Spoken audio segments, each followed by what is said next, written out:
every single day. Roughly 20 million barrels of oil pass through a gap of water no wider than the city of Houston. This is the Strait of Hormuz, barely 33 kilometers at its narrowest point. 2 shipping lanes, each only 3 kilometers wide. And yet, through this impossibly thin corridor, flows nearly 20% of all the oil traded on Earth. 1 in every 5 barrels, every day, without pause, without exception. Shut this strait for a single week, and fuel prices spike on every continent. Shut it for a month, and the global economy goes into freefall. There is no other place on this planet where so much of the world's energy, and by extension, the world's stability, hangs by such a thin thread. And on the southern shore of that thread sits Iran. To understand why this strait matters, you have to understand where it sits. The Persian Gulf is essentially a long, enclosed sea. 6 of the world's most oil-rich nations, Saudi Arabia, Iraq, Kuwait, and more, all of their production and all of their shipping routes lead toward this strait. That narrow passage is the key to the global flow of oil. The United Arab Emirates, Qatar, and Bahrain all export through it. And to get their oil to the rest of the world, there is only one exit, the Strait of Hormuz. Iran controls the northern coastline entirely. From here, the Iranian military, particularly the Revolutionary Guard Navy, can see every vessel that passes, track it, target it, and if ordered to, stop it. Iran has spent decades preparing for exactly this scenario. Not to win a conventional naval war, but to make the strait too dangerous, too costly, too unpredictable to use. Military planners call it area denial, the ability to transform an open waterway into a gauntlet that no insurance company would cover and no captain would willingly sail through. Mines scattered across shipping lanes in the dark of night. Fast attack boats, dozens of them, swarming a tanker too large to maneuver. Shore-based missiles, hidden in the mountains, aimed at anything that moves. Iran doesn't need a superpower navy to threaten Hormuz. It needs patience, and it has had 40 years to prepare. This is not a theoretical threat. It has happened before, and the world knows it can happen again. The 1980s. Iran and Iraq are locked in one of the bloodiest wars of the 20th century, but the battlefield doesn't stay on land. Both nations begin attacking oil tankers belonging to the other's trading partners. In what becomes known as the Tanker War, nearly 500 vessels are hit, hundreds of sailors killed. Oil prices spike worldwide. The United States is drawn in. American warships begin escorting Kuwaiti tankers through the Gulf, an operation that brings the world's greatest military power directly into the crossfire. In 1988, the USS Vincennes, a United States Navy cruiser, shoots down an Iranian civilian airliner. Iran Air Flight 655, 290 people on board, all of them dead. It was a tragedy born of confusion and fear in a waterway crackling with tension. But in Tehran, it was never forgotten. The mistrust between Washington and Iran, deep before that moment, became something closer to a wound that never fully healed. Fast forward to 2019. United States sanctions are strangling Iran's economy. Unemployment is climbing, the currency is collapsing, and in the Gulf, the pressure is building. In June of that year, 2 oil tankers are struck by limpet mines in the Gulf of Oman. Small, magnetic devices attached to the hull below the waterline, precisely placed, carefully timed. Washington blames Tehran. Iran denies it. 1 month later, Iranian Revolutionary Guard speedboats surround a British-flagged tanker in the strait, the Stena Impero, and force it to divert to an Iranian port.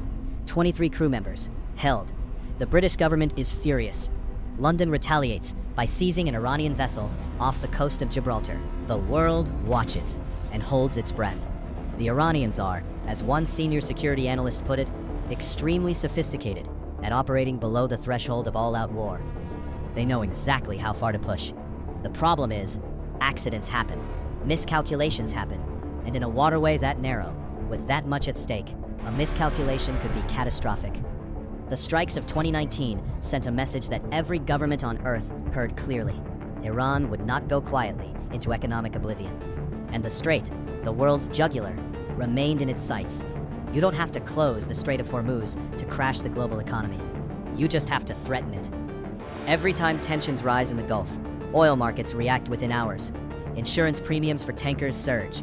Shipping companies reroute their vessels. Nations activate strategic reserves, all because of what might happen in 33 kilometers of water. Saudi Arabia and the United Arab Emirates have invested billions of dollars in alternative pipelines designed to bypass Hormuz entirely. The petrol line, the east-west pipeline, can carry up to 5 million barrels a day overland to the Red Sea. But even at maximum capacity, it handles only a fraction of what normally flows through the strait. There is simply no bypass that matches the volume of Hormuz. The infrastructure that would be needed took generations to build, embedded in geography that cannot be changed. If Hormuz closes, even for a short time, the world feels it immediately.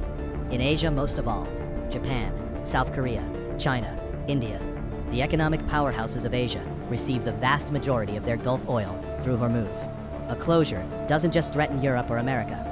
It threatens the factories, the transport systems, the power grids of half the world's population. Think about what that means. The lights going dark in Tokyo, assembly lines stopping in Seoul, fuel running out at airports in Mumbai. This is the hidden lever that Iran holds. Not a nuclear weapon, not an army, a stretch of water, and the willingness to make it unworkable. The United States has maintained a near-permanent naval presence in the Gulf for over 40 years. The Fifth Fleet, headquartered in Bahrain, exists for one reason above all others: to keep the Strait of Hormuz open. The commitment to freedom of navigation in the Gulf is not just about oil. It's about the signal that closing a major international waterway sends to the entire rules-based global order. If Hormuz closes and the world does nothing, then every other choke point on Earth becomes a bargaining chip.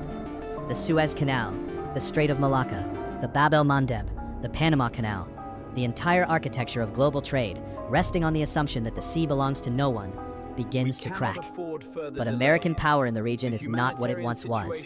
After 2 decades of war in Afghanistan and Iraq, after trillions of dollars spent and thousands of lives lost, the political appetite in Washington for another Middle East conflict has never been lower, and Iran knows it. Iran also knows that threatening Hormuz gives it leverage in nuclear negotiations, in sanctions battles, in the daily arithmetic of regional power. The threat itself, never fully carried out, is the weapon. Uncertainty is the strategy. Meanwhile, a new player has arrived.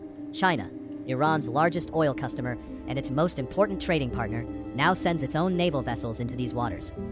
Beijing has no interest in a closed strait, but it also has no interest in an American-dominated Gulf.